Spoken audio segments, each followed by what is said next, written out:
You will hear a woman telephoning a tourist office to ask about free activities. First, you have some time to look at questions 1 to 6.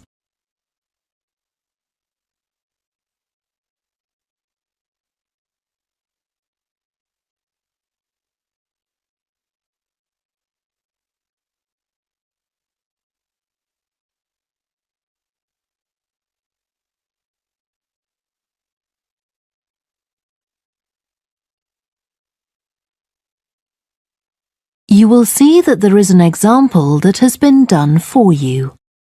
On this occasion only, the conversation relating to this will be played first. Good morning, this is Burnham Tourist Office, Martin speaking. Oh, hello. I saw a poster about free things to do in the area, and it said people should phone you for information. I'm coming to Burnham with my husband and 2 children for a few days on June the 27th, or possibly the 28th, and I'd like some ideas for things to do on the 29th. Yes, of course. The date that the woman wants information about is the 29th of June, so the letter C has been circled. Now we shall begin. You should answer the questions as you listen because you will not hear the recording a second time.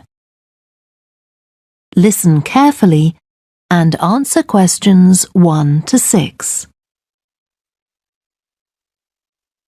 Good morning, this is Burnham Tourist Office, Martin speaking. Oh, hello. I saw a poster about free things to do in the area, and it said people should phone you for information. I'm coming to Burnham with my husband and 2 children for a few days on June the 27th, or possibly the 28th, and I'd like some ideas for things to do on the 29th. Yes, of course. OK. Then let's start with a couple of events especially for children. The art gallery is holding an event called Family Welcome that day, when there are activities and trails to use throughout the gallery. That sounds interesting. What time does it start? The gallery opens at 10 and the Family Welcome event runs from 10:30 until 2 o'clock. The gallery stays open until 5, and several times during the day they're going to show a short film that the gallery has produced.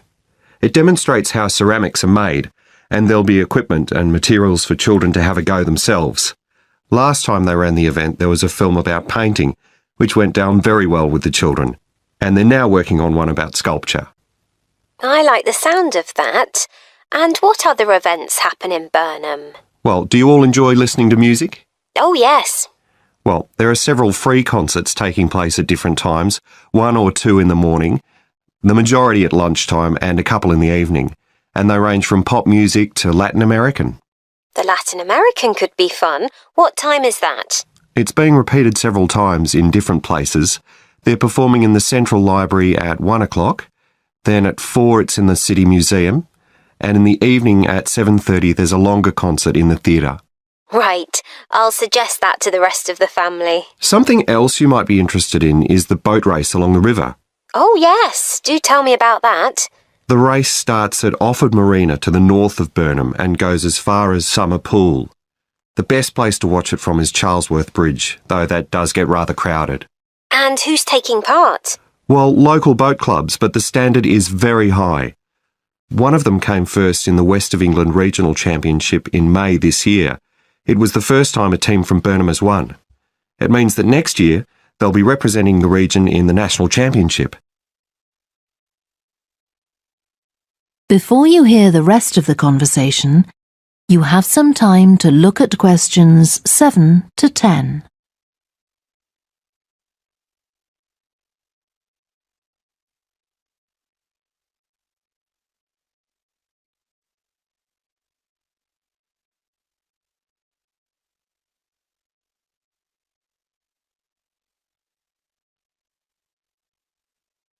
Now listen and answer questions 7 to 10. Now, I've heard something about Paxton Nature Reserve. It's a good place for spotting unusual birds, isn't it? That's right, throughout the year. There is a lake there as well as a river, and they provide a very attractive habitat. So it's a good idea to bring binoculars if you have them. And just at the moment you can see various flowers that are pretty unusual. The soil at Paxton isn't very common. They're looking good right now. Right. My husband will be particularly interested in that. And there's going to be a talk and slideshow about mushrooms, and you'll be able to go out and pick some afterwards and study the different varieties. Uh-huh. And is it possible for children to swim in the river? Yes, part of it has been fenced off to make it safe for children to swim in. It's very shallow and there's a lifeguard on duty whenever it's open. The lake is too deep, so swimming isn't allowed there. OK, we must remember to bring their swimming things in case we go to Paxton. How long does it take to get there by car from Burnham? About 20 minutes, but parking is very limited, so it's usually much easier to go by bus, and it takes about the same time. Right. Well, I'll discuss the options with the rest of the family. Thanks very much for all your help. You're welcome. Goodbye. Bye. That is the end of section 1. You now have half a minute to check your answers.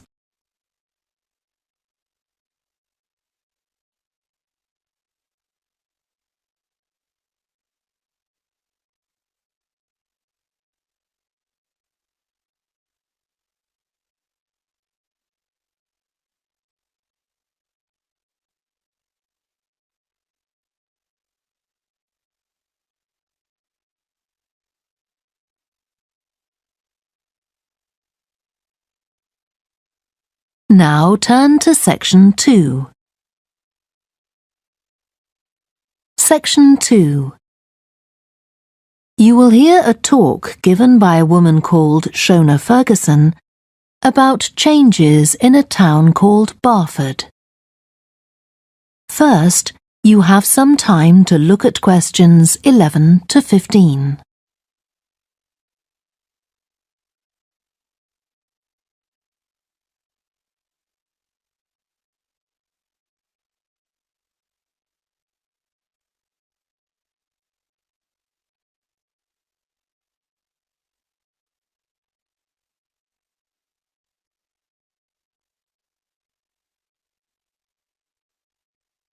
Now listen carefully and answer questions 11 to 15.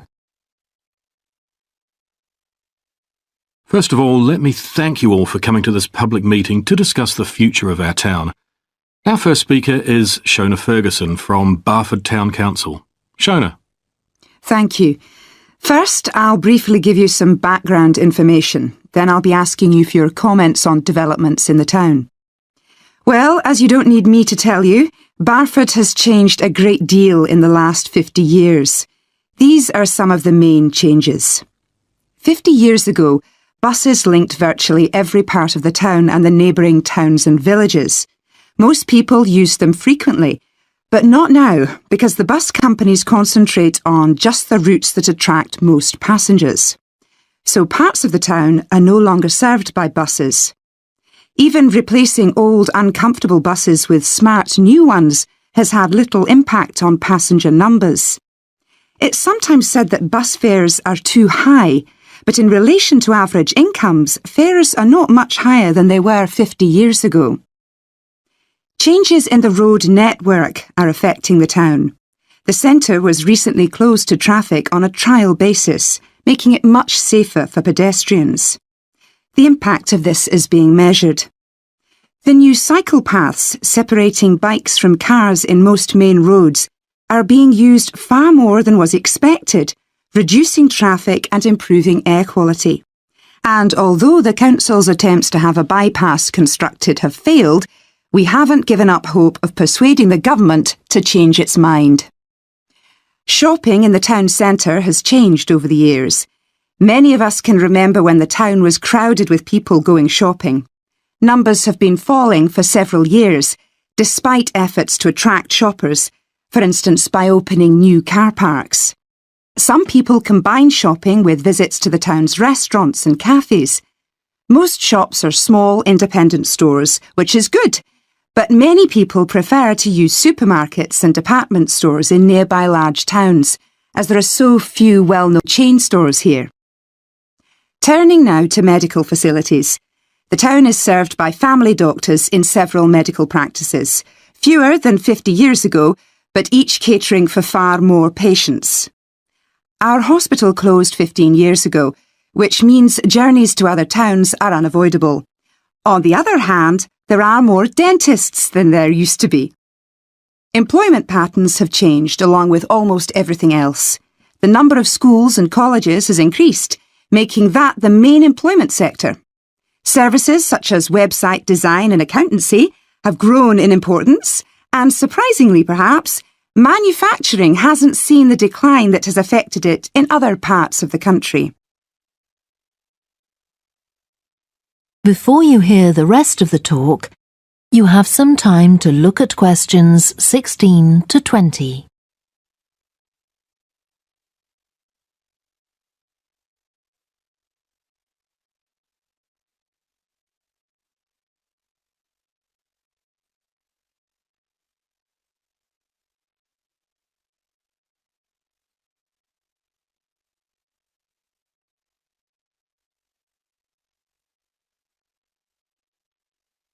Now listen and answer questions 16 to 20. Now I'll very quickly outline current plans for some of the town's facilities, before asking for your comments. As you'll know if you regularly use the car park at the railway station, it's usually full. The railway company applied for permission to replace it with a multi-storey car park, but that was refused. Instead, the company has bought some adjoining land, and this will be used to increase the number of parking spaces. The Grand, the old cinema in the High Street, will close at the end of the year and reopen on a different site. You've probably seen the building under construction. The plan is to have 3 screens with fewer seats rather than just the one large auditorium in the old cinema. I expect many of you shop in the indoor market. It's become more and more shabby looking, and because of fears about safety, it was threatened with demolition. The good news is that it will close for 6 weeks to be made safe and redecorated, and the improved building will open in July. Lots of people use the library, including school and college students who go there to study. The council has managed to secure funding to keep the library open later into the evening, twice a week. We would like to enlarge the building in the not-too-distant future, but this is by no means definite. There's no limit on access to the nature reserve on the edge of town, and this will continue to be the case. What will change, though, is that the council will no longer be in charge of the area. Instead, it will become the responsibility of a national body that administers most nature reserves in the country. OK, now let me ask you if you have... That is the end of section 2. You now have half a minute to check your answers.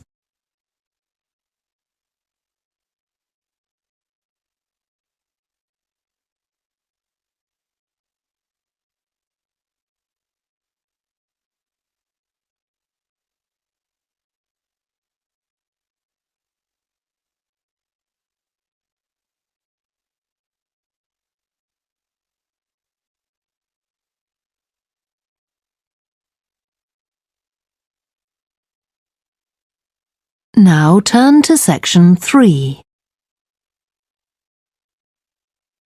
Section 3.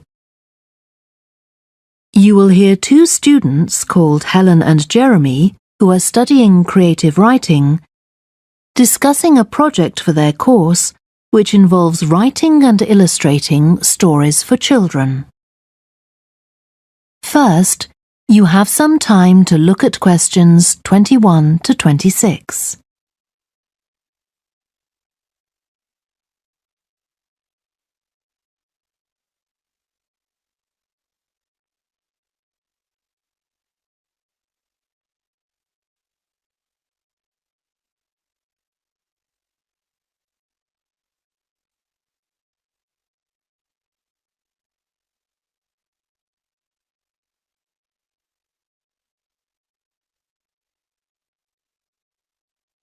Now listen carefully and answer questions 21 to 26.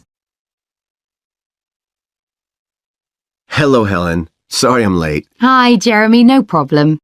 Well, we'd better work out where we are on our project, I suppose. Yeah, I've looked at the drawings you've done for my story, The Forest, and I think they're brilliant. They really create the atmosphere I had in mind when I was writing it. Oh, I'm glad you like them. There are just a few suggestions I'd like to make. Go ahead. Now, I'm not sure about the drawing of the cave. It's got trees all around it, which is great, but the drawing's a bit too static, isn't it? I think it needs some action. Yes, there's nothing happening. Perhaps I should add the boy, Malcolm, isn't it? He would be walking up to it. Yes, let's have Malcolm in the drawing. And what about putting in a tiger? The one that he makes friends with a bit later. Maybe it could be sitting under a tree, washing itself. And the tiger stops in the middle of what it's doing when it sees Malcolm walking past. That's a good idea. OK, I'll have a go at that. Then there's the drawing of the crowd of men and women dancing. They're just outside the forest, and there's a lot going on. That's right. You wanted them to be watching a carnival procession, but I thought it would be too crowded. Do you think it works like this? Yes, I like what you've done. The only thing is, could you add Malcolm to it without changing what's already there? What about having him sitting on the tree trunk on the right of the picture? Yes, that would be fine. And do you want him watching the other people? No, he's been left out of all the fun, so I'd like him to be crying. That'll contrast nicely with the next picture where he's laughing at the clowns in the carnival. Right, I'll do that. And then the drawing of the people ice skating in the forest. I wasn't too happy with that one. Because they're supposed to be skating on grass, aren't they? That's right, and it's frozen over. At the moment, it doesn't look quite right. I see what you mean. I'll have another go at that. And I like the wool hats they're wearing. Maybe you could give each of them a scarf as well? Yeah, that's easy enough. They can be streaming out behind the people to suggest they're skating really fast. Great. Well, that's all on the drawings. Right. So you've finished writing your story and I just need to finish illustrating it, and my story and your drawings are done. Before you hear the rest of the discussion, you have some time to look at questions 27 to 30.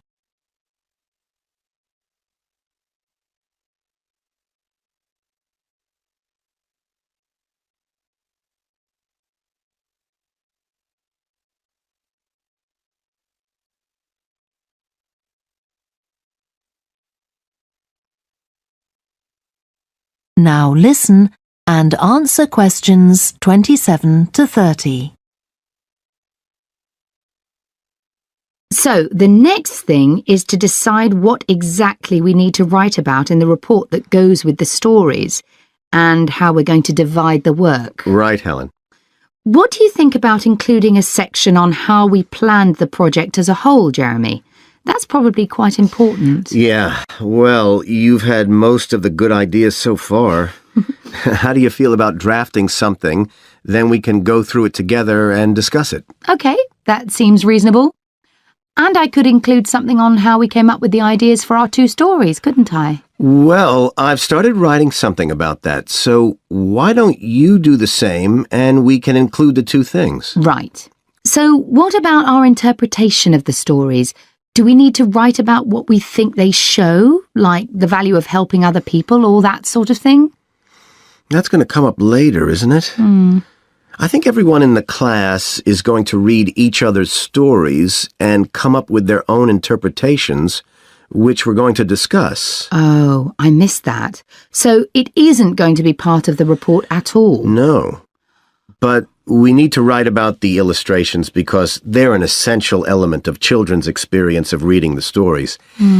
It's probably easiest for you to write that section, as you know more about drawing than I do. Maybe, but I find it quite hard to write about. I'd be happier if you did it. Okay. So when do you think we can get this ready? That is the end of section 3.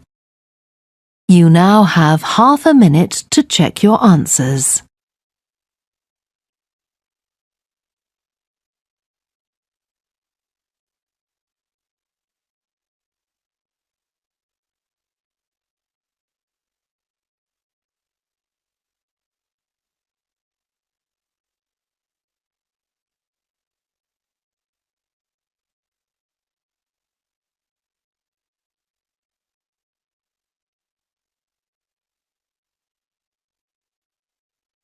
Now turn to section 4.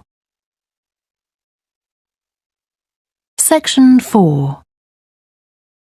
You will hear part of a lecture to business students about the use of one particular type of research known as ethnography. First, you have some time to look at questions 31 to 40.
Now listen carefully and answer questions 31 to 40.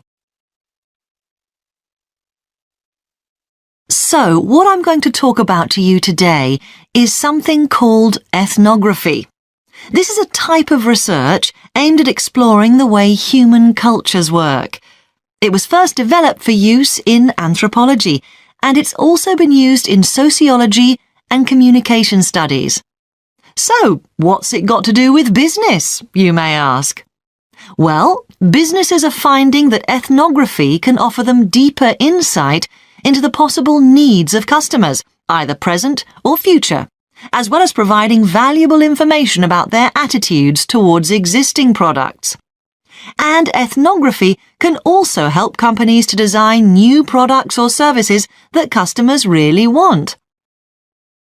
Let's look at some examples of how ethnographic research works in business. One team of researchers did a project for a company manufacturing kitchen equipment. They watched how cooks used measuring cups to measure out things like sugar and flour. They saw that the cooks had to check and recheck the contents because although the measuring cups had numbers inside them, the cooks couldn't see these easily. So, a new design of cup was developed to overcome this problem, and it was a top seller. Another team of ethnographic researchers looked at how cell phones were used in Uganda, in Africa. They found that people who didn't have their own phones could pay to use the phones of local entrepreneurs. Because these customers paid in advance for their calls, they were eager to know how much time they'd spent on the call so far. So, the phone company designed phones for use globally with this added feature. Ethnographic research has also been carried out in computer companies. In one company, IT systems administrators were observed for several weeks. It was found that a large amount of their work involved communicating with colleagues in order to solve problems, but that they didn't have a standard way of exchanging information from spreadsheets and so on. So, the team came up with an idea for software that would help them to do this. In another piece of research, a team observed and talked to nurses working in hospitals. This led to the recognition that the nurses needed to access the computer records of their patients no matter where they were. This led to the development of a portable computer tablet that allowed the nurses to check records in locations throughout the hospital. Occasionally, research can be done even in environments where the researchers can't be present. For example, in one project done for an airline, respondents used their smartphones to record information during airline trips, in a study aiming at tracking the emotions of passengers during a flight.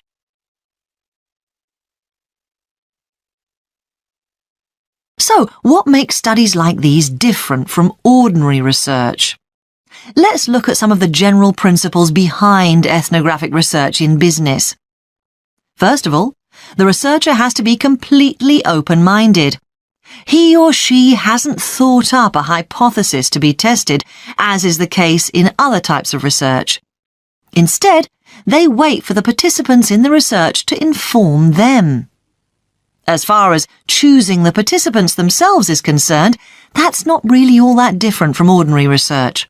The criteria according to which the participants are chosen may be something as simple as the age bracket they fall into, or the researchers may select them according to their income, or they might try to find a set of people who all use a particular product, for example.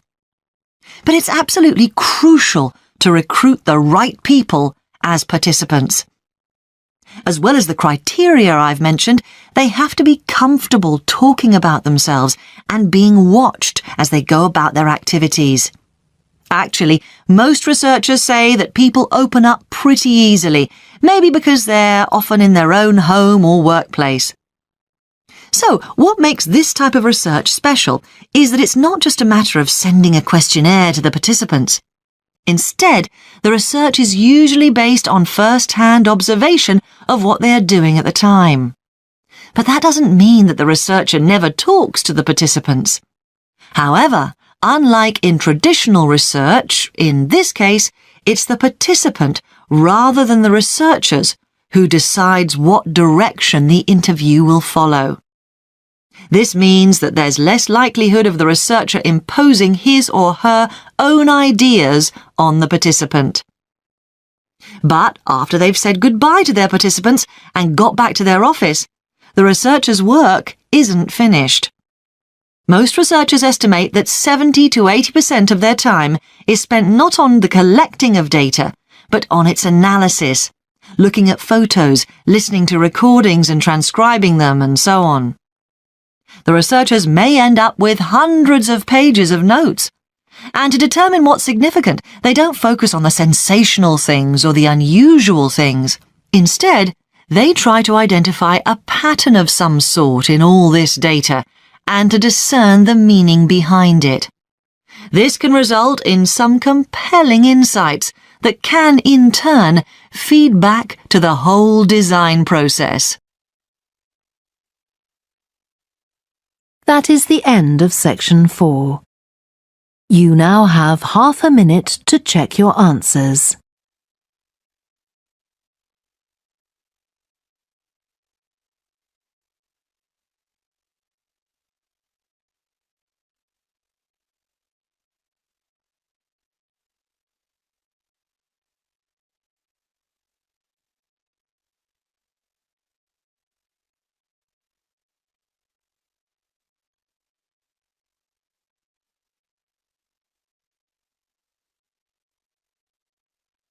That is the end of the listening test.